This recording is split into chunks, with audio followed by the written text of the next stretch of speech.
3, 2, 1. Good day everyone, Garage King here, and I wanted to find an affordable scanner. I found this one on Amazon for $300, and this scanner really is for the do-it-yourselfer who's willing to try pretty much anything on their vehicles. It is the Xtool IP608, and it comes with a few things that I should mention. Firstly, you get these electrical connectors, which means you can use it anywhere in the world, so that is really nice.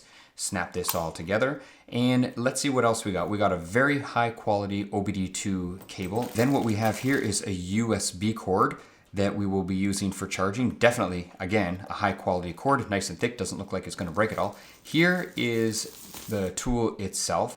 You can see here the USB port for charging, the OBD2 port, and you know what? I don't know what this last port is for. Couldn't figure it out. It does come with a quick start guide, and you know what? You can actually hook it up to your computer and printer, so if you want to print remotely, it'll do that too.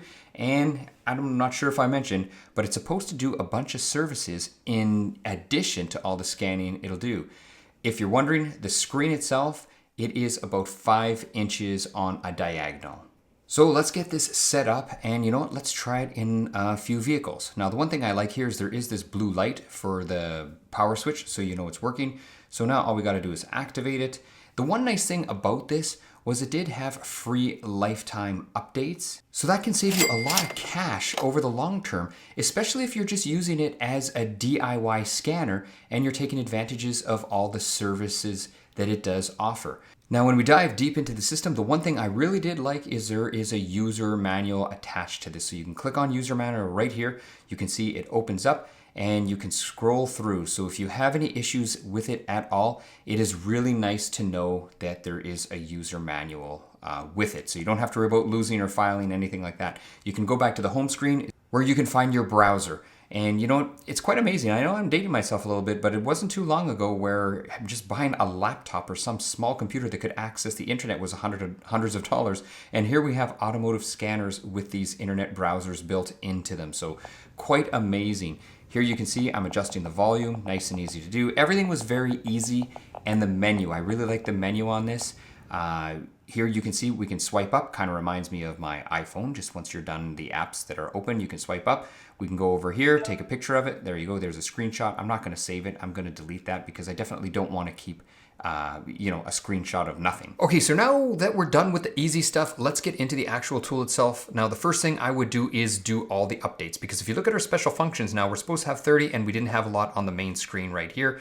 It just, you know, I couldn't figure out why. So I thought to myself, well, you know what, let's just update it and see if that makes any changes. So what I did is I decided I would just update all, and it didn't take too long to update them. Now, obviously I'm speeding up the video. This isn't real time right here. So just give it a little while to update, and then voila. When we go back to the menu here, you can see our 30 services that we're supposed to have. Well, it looks like they've arrived. So that is great. So very, very happy with this. Now, the one thing I should mention, and this is the same for all scanners, because I do some different scanner reviews and they all seem to be the same. They really vary depending on the vehicle. And what I mean by that is the different tests that you can do, some of the different data that you can pull out of it. It really depends on the vehicle. So let's get in here and just take a look, and I'll just give you a few examples of some of the things that it can do. So from the main menu here in the special functions, you do see everything. You see there's a lot of different things that it can do. So for example, headlights.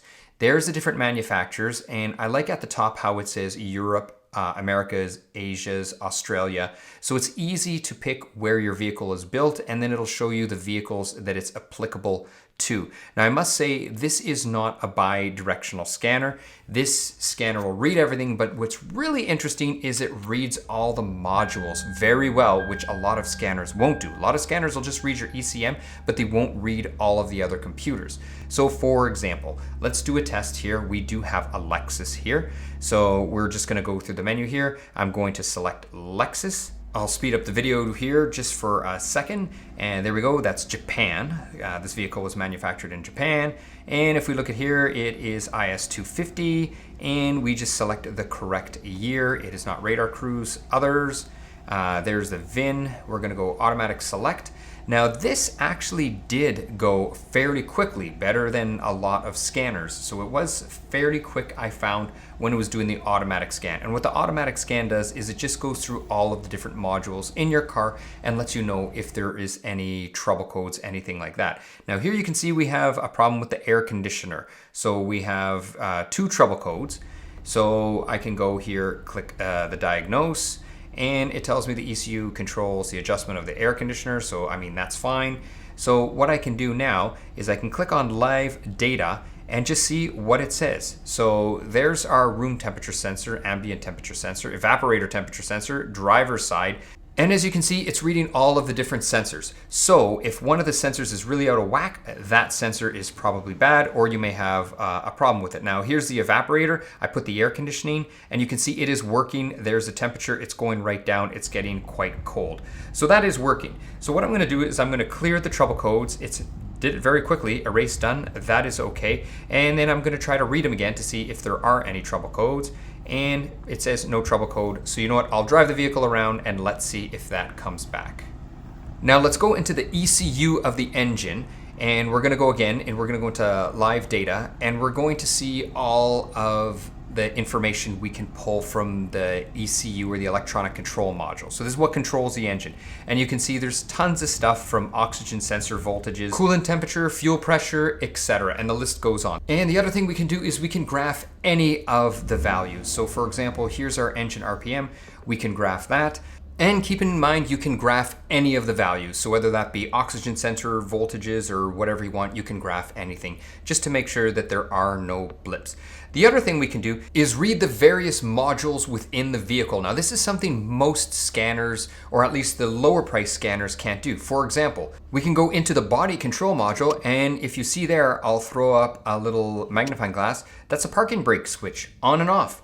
So that's reading from the body control module. Now the other thing it does do is it has a lot of reset functions. And if your vehicle is not able to be reset by a scan tool, it will tell you exactly how to do it and which buttons to press and how to go about doing it. So it has that in it. So that in itself is a really nice feature, because sometimes it's hard to, figure out something simple like resetting the oil light. Here you can see I'm in a Honda. I'm gonna click Honda here on the main menu. Let's go in here. We got a 16 pin connector from our Honda. This is a Canadian vehicle, so I'm gonna hit Canada right here. And once the menu pulls up right here, what we're gonna do is we can even just click automatic scan, see what comes up. There you go. So you know what? Let's just do all system scan again, and it's gonna go through everything. I'm speeding it up. It does it just like the Nissan. Now here we had a problem with the seat weight sensor. So I can go into this module, and you know what? Let's go live data. Let's see what it says for the seat weight. And why is it varying for the seat weight? Well, everyone, it's because I'm pushing my hand on the seat. And if you don't want to read out the digital display, you can even graph it as well. And this way you can see it is smooth. As I push my hand on the seat, the weight goes up. As I take my hand away, the weight goes down. So I know the seat weight sensor is actually working okay. Here we can look at headlights again, and you can see there's nothing for the Honda. It just doesn't come up, so there's nothing I can do for the Honda. There are lots of resets available and lots of different things you can do with this tool, but keep in mind it's not a bi-directional tool, but it is a fantastic scanner for the price. And the reason I say that is most scanners will all scan a car's ECM or electronic control module, and you can graph it. That's pretty much universal now on all scanners. But what all scanners will not do is read all of the different modules. Here you can see all the different modules we can read. And most scanners only read the electronic control module for the engine. They don't read anything else. This will read all the modules in the car and give you the data from those modules. So although it's not bi-directional, what it will do is give you information from all of the modules in your car and allow you to reset those modules, such as ABS, your SRS. A lot of scanners just won't do that. So in this price range, it actually does a lot. And I was very impressed with it, as it sure does a lot for its price. So how do I rate this scanner? Well, for me, if you're a do-it-yourselfer, I definitely give it 2 thumbs up, because you can pretty much diagnose anything. And instead of doing the actuator tests with a bi-directional scanner, you can read the information on this scanner when you're performing the tests yourself, and you can get into each of those modules in your car and clear them. So For its price, I don't think it can be beat what this scanner is designed to do. Anyway, that's it for the review, and I hope to see you next week. Thanks, everyone.